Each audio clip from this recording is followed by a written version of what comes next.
Assalamualaikum warahmatullahi wabarakatuh. Selamat pagi anak-anak. Bagaimana kabar kalian hari ini? Semoga masih dalam lindungan Allah ya.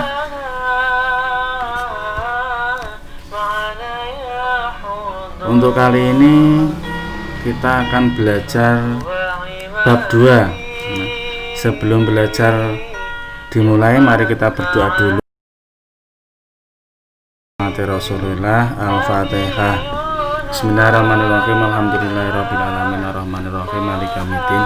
Iyyaka na'budu wa iyyaka nasta'in ihdinas siratal mustaqim siratal ladzina an'amta 'alaihim ghairil maghdubi 'alaihim waladdallin. Amin. Oke, untuk bab 2 kita belajar tentang mukjizat dan kejadian luar biasa lainnya. Ya.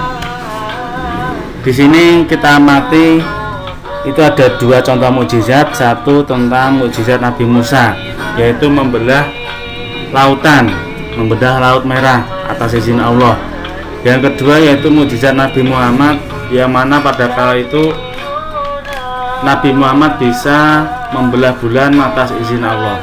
Ya, itu mukjizat. Ya.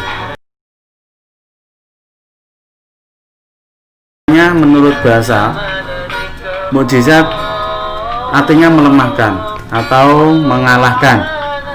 Sedangkan menurut istilah adalah kejadian luar biasa yang diberikan kepada nabi atau rasul. Hanya kepada nabi atau rasul, yang mana untuk membuktikan kenabian beliau atau kerasulan beliau. Itu mukjizat. Jadi hanya diberikan kepada nabi atau rasul. Hanya diberikan kepada nabi atau rasul.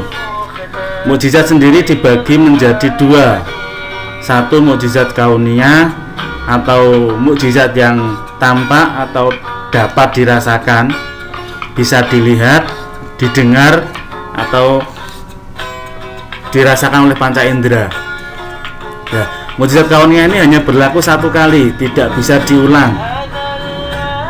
Misalkan di zamannya Nabi Ibrahim tidak mempan dibakar api, itu di zaman Nabi selain Nabi Ibrahim ya tidak bisa, tidak ada. Itu berlaku pada saat Nabi Ibrahim saja. Nabi yang lainnya tidak akan berlaku, hanya 1 kali saja. Yang kedua yaitu mukjizat akliyah.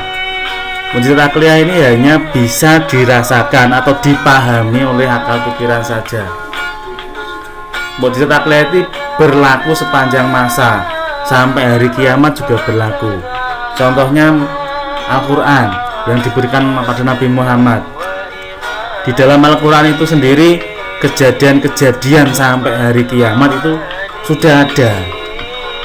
Tergantung akal pikiran kita saja bisa memahami atau tidak. Itu mukjizat. Jadi mukjizat itu kejadian luar biasa. Ciri-cirinya di situ, 1 kejadian luar biasa, tidak masuk akal. Jadi kalau di akal ya kita nggak bisa. Contohnya tadi saya sebutkan Nabi Ibrahim tidak mempan dibakar api, ataupun Nabi Musa bisa membelah lautan, ataupun Nabi Muhammad. Itu tidak bisa, tidak masuk akal. Kalau di pikiran kita nggak masuk akal. Yang kedua, hanya terjadi pada nabi atau rasul. Hanya terjadi pada nabi atau rasul saja mukjizat itu. Selain nabi rasul tidak mungkin. Ya, kalau nabi dan rasul kan terakhir Nabi Muhammad. Jadi setelah Nabi Muhammad tidak ada mukjizat. Kalau kalian sering melihat di TV, mungkin hari Minggu itu di acara, kalau nggak salah channelnya Indosiar atau apa itu kan ada setiap pagi itu ada kayak mukjizat itu nyata. Itu punyanya kalau nggak salah orang Kristiani. Itu kalau menurut kita bukan mukjizat, karena mukjizat pada saat ini sudah tidak ada. Itu nanti kalau menurut kisah bisa kejadian luar biasa yang kedua, mungkin bisa karomah ataupun maunah. Ya. Ciri-ciri yang ketiga ada tantangan. ada tantangan dari kaum yang menyaksikan kedudukan. Jadi mukjizat itu datangnya yang keempat itu tiba-tiba. Jadi tidak begitu diangkat jadi nabi langsung diberikan mukjizat, tidak. Jadi datangnya tiba-tiba, ada yang menyaksikan kaumnya nggak percaya. Pada saat itu pernah Nabi Ibrahim itu kan sebelum dibakar kan beliau mengatakan, beliau bersabda, menghancurkan berhala, terus beliau bersabda, Allah hanya satu, Tuhan hanya satu, yaitu Allah, saya utusan Allah. Banyak sekali kaumnya yang tidak menyaksikan. Makanya terus beliau dibakar hidup-hidup itu, tapi tidak mempan, ya, itu mukjizat. Nah, Nabi Muhammad juga seperti itu, disuruh membuktikan bahwa beliau seorang nabi. Jadi mukjizat itu yang keempat datangnya tiba-tiba. Beliau nabi juga tidak tahu akan bisa seperti itu. Nabi Ibrahim juga tidak tahu ketika dibakar kok tidak apa-apa. Nabi Musa juga tidak tahu ketika melemparkan tongkatnya terus lautnya terbelah, juga beliau tidak tahu. Beliau hanya yakin, keyakinannya mencapai 100% bahwa Allah akan menolongnya. Ya. Beliau keyakinan 100%. Ya. Yang kelima, ciri-ciri mukjizat adalah tidak bisa dipelajari. Gak bisa kita belajar biar mendapatkan mukjizat, gak bisa. Contohnya saja Nabi Ibrahim, Nabi Ibrahim aja. Nabi Ibrahim itu ketika dibakar hidup-hidup, ketika beliau dilemparkan ke api, beliau itu mengucapkan satu kalimat, yaitu hasbunallah wa ni'mal wakil. Beliau terus seperti itu, hasbunallah wa ni'mal wakil, hasbunallah wa ni'mal wakil, hasbunallah wa ni'mal wakil. Ketika dilemparkan, ada malaikat Jibril datang, tanya, wahai Ibrahim, apa yang kamu minta? Nabi Ibrahim jawabnya, saya tidak minta kepada kamu. Saya tidak minta kepada kamu. Mintalah kepada Allah, jawabnya malaikat Jibril. Jawabnya Nabi Ibrahim, nggak mau. Disuruh minta kepada Allah, Nabi Ibrahim nggak mau saya. Lah kenapa? Allah sudah tahu keadaan saya. Allah sudah tahu keadaan saya seperti ini. Pasti Allah akan menolong saya. Saya nggak mau minta. Jadi ketika itu Nabi Ibrahim dilempar itu disuruh minta kepada Allah, tapi Nabi Ibrahim nggak mau, karena Nabi Ibrahim yakin 100% bahwa Allah pasti akan menolongnya. Makanya beliau terus hasbunallah wa ni'mal wakil, hasbunallah wa ni'mal wakil. Pada akhirnya api itu tidak bisa membakar walaupun bajunya saja. Ya, itu Nabi Ibrahim.